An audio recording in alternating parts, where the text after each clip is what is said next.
আজকে মোটেই ভালো লাগছিল না রান্না করতে, যেহেতু শরীরটা আমার খুবই খারাপ। কিন্তু এসে ওর চিংড়ি মাছ খুব শখ করে, তাই ভাবলাম কি বানাই।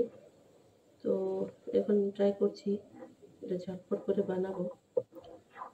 ভাপা চিংড়ি দিয়ে দিলাম, দই 1 চামচ। চিংড়ি মাছ তো এরকমই নরম, বিশেষ কিছু দরকার হয় না। তারপরে হলদি, নুন, যেটা সময় লাগবে না, টেস্টিও হবে, খেতেও ভালো। 1 চামচই নুন দিয়েছি, দরকার হলে পরে মেলাবো, কেন জল ছাড়লে আবার বেশি হয়ে যায়।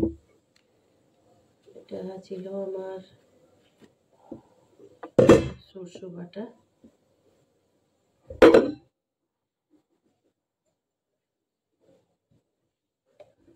এটা দিলাম টিস্পুন, 2 টিস্পুন। 2 টিস্পুনের কাফি, তাও একটু লোভ করে বেশি দিচ্ছি, যদি কাইটা কেউ খেতে চায়। এটা হচ্ছে আমার পোস্ত বাটা। এর মধ্যে কিছু দেওয়া হয়নি, পোস্ত আর সরষেতে শুধু আমি শুকনো লঙ্কা বেটেছি। এই 1 চামচ দিলাম, আর 1 চামচ দিলাম।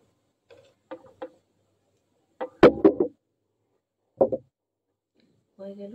এর মধ্যে আমি দেবো কাঁচা সরষের তেল, এটাও 1 চামচ মতো।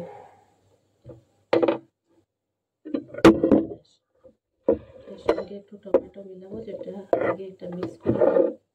মিক্স করার পরে আমি এটার সঙ্গে একটু টমেটো মিলিয়ে দেবো।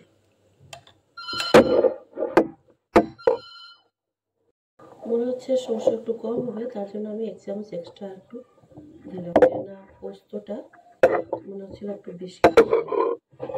এর সঙ্গে দিলাম টমেটো কুচানো একটা,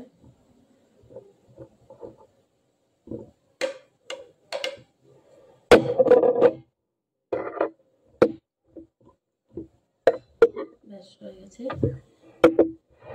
এখন টিফিনের মধ্যে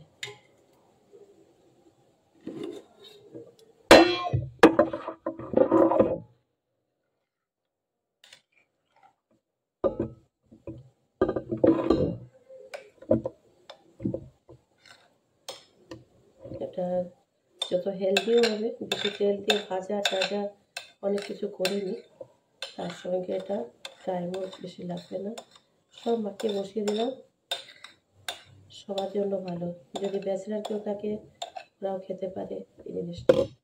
খুব ভালো লাগে আমার এরকম জিনিসগুলো, ভাপা টাপা করে বা একটু পুড়িয়ে। শীতের সময় স্পেশালি জিনিসগুলো সরষা তেলের ঝাঁজটা যেটাতে থাকে, ওইগুলো সব শীতের সময় খেতে বেশি ভালো লাগে। আমার তো ভালো লাগে, কীরকম লাগে জানি না, কিন্তু সরষে তেলের ঝাঁজটা একটু থাকলে শীতের দিনে মনে হয় গরম গরম একটু ফিল হয়।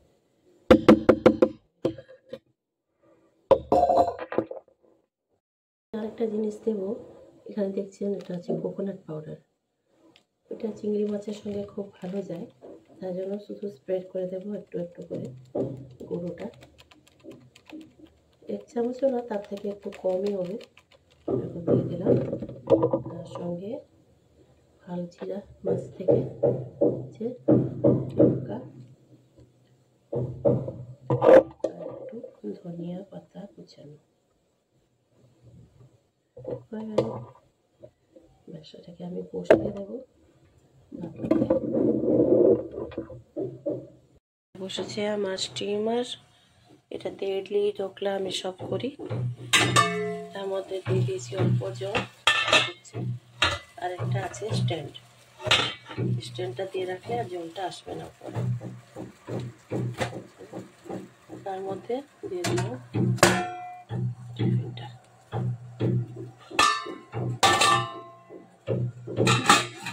দেবো পুরো একটাই, এটা থাকলো মিডিয়ামতে। এখন বসিয়ে রাখবো প্রায় 15 মিনিট মতো। হচ্ছে ভাপা চিংড়ির রূপটা, গন্ধটা যা সুন্দর হচ্ছে, সরষে তেলের ঝাঁজ পাচ্ছি, মনে হয় টেস্টি হবে। এই যে বাপা চিংড়ি কি দেখি